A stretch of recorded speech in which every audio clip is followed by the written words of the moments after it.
এটা কলকাতার বেহালার ঘটনা। মিডিয়া এটাকে কভার করেনি।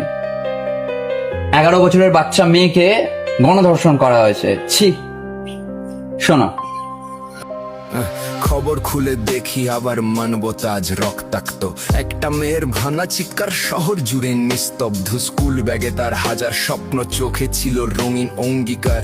কেন আজ তবে হারতে হবে ভয়ের কাছে প্রতিবার?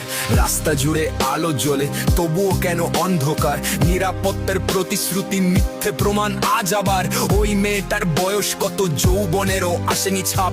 মানুষ নাকি হাই না তোরা, তাকেও দিলি দেহেতে চাপ। খেলনা হাতে বেড়ে ওঠার ছিল যে তার অধিকার।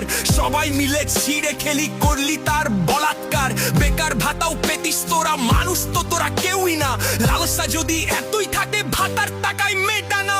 পুতুলগুলো তাকিয়ে থাকে ঘরের কোণে চুক্তি করে। যেই মেয়েটা খেলতে এসে যুক্তি করে রোজ বিকেলে, ওই মেয়েটাই নিখোঁজ হলো, ফিরলো না আর ঘরে।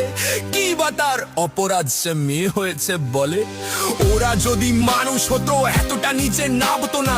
একটা শিশুর কান্না শুনে বিবেক তোদের বাঁধলো না। বলবো আমি নতুন করে, নীরব থাকাও মহাপাপ। একটা মেয়ের চোখের জলে পুরো সমাজের অভিশাপ। বিচার পেলেও ফিরবে না আর হারিয়ে যাওয়া এই সময়। একটা শিশুর কান্নার কাছে হার মেনেছে মানব জয়। আজকে শুধু একটা মেয়ে নয়, কাটছে পুরো সমাজটাই। শিশুরাও যদি নিরাপদ না হয়, কি পাবো এই সভ্যতায়?